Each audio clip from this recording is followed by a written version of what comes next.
当，今天分享宝宝的洗漱好物，就是等你家的浴盆淘汰以后，这几样东西就可以陆续上岗了。而且这些东西吧，你搁网上买，你瞅着图片都一样，你也不知道哪个好用。买好了能解放双手，买不好你就觉得很鸡肋，那就是个废物。好吧，咱们话不多说，第一个就是这个宝宝花洒，这个我劝你们人手一个，这个我们选的超好。这个咱家那个大人花洒，有的孩子应激，它水流大，声音也大，孩子如果刚开始不习惯，他容易抵触。对，然后以后他就不爱洗澡了。对，有很多姐妹说她家孩子不爱洗澡，可能是对那个花洒有阴影。这个花洒有个好的就是它有3档调节。这个就可以是孩子洗澡洗头的一个模式。这个水柱它贴身一点都没有冲击感，不疼。你能看到它的这个力量没那么大。对，然后它还有一个花洒模式，这个就属于稍微高压一点的。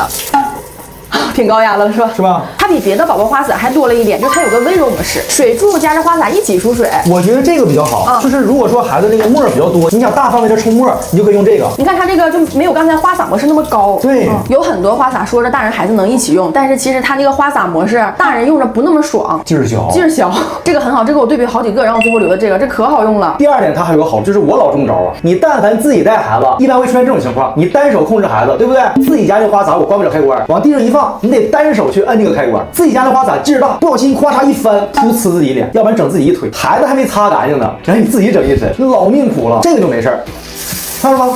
它自带开关，孩子整完沫了，我夸夸一冲，哎，冲完之后我关上它。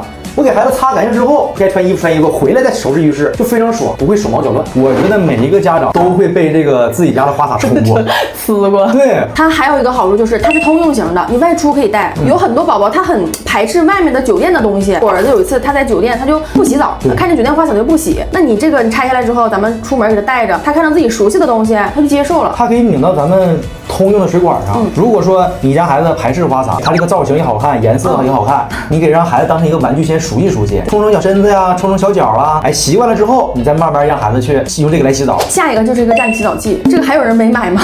这我都说老长时间了，很好用的，我觉得这都能算一个带娃神器了，解决了你很大的一个给孩子洗屁屁、洗澡这个困扰，特别是洗屁股。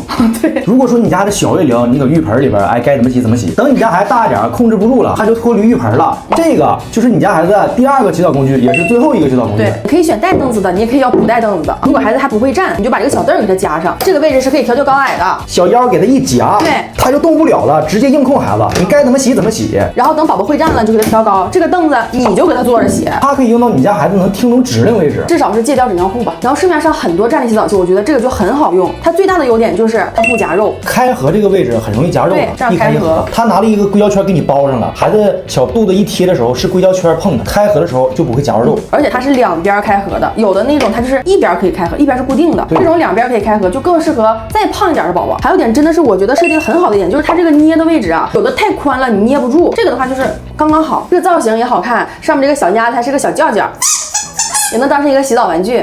它这个前面还能卡住这个小花洒，你看多配啊！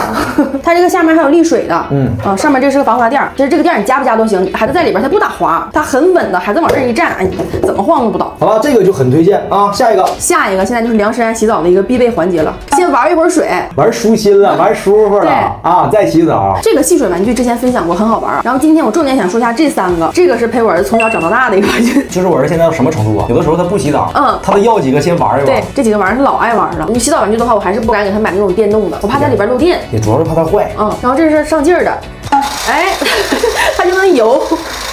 这几个玩意儿可好玩了，它在那个浴盆里边可欢实了。小的时候就给它放在浴盆里，然后游。现在的话，它每次都把这几个放在这个水池子里玩。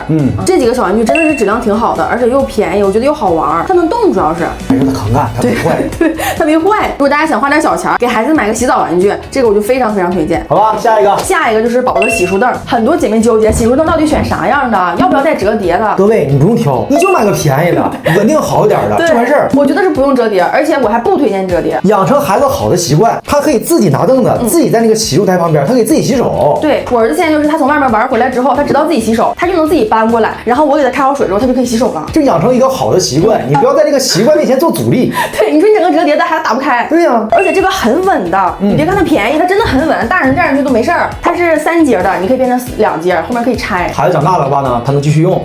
而且这个不光是一个洗漱凳，它也是一个上床下床凳。等你家孩子后期能上床下床了，床太高下不来，你可以放到在旁边。我看网上还有卖那种四面都给围上的，我觉得那个也没必要。就咱用到这个东西的时候，说明孩子已经能走2步，肯定是站稳了。他如果站不稳还往后张呢，那你就不用它。对，你还得抱着骑。你买那种的话可不占地方嘛，就很大很大。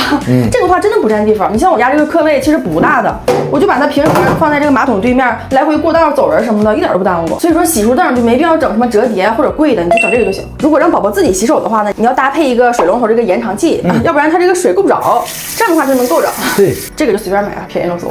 那这些就是孩子的洗漱工具。那这期视频就这样了，有任何问题私信我欧技术，拜拜。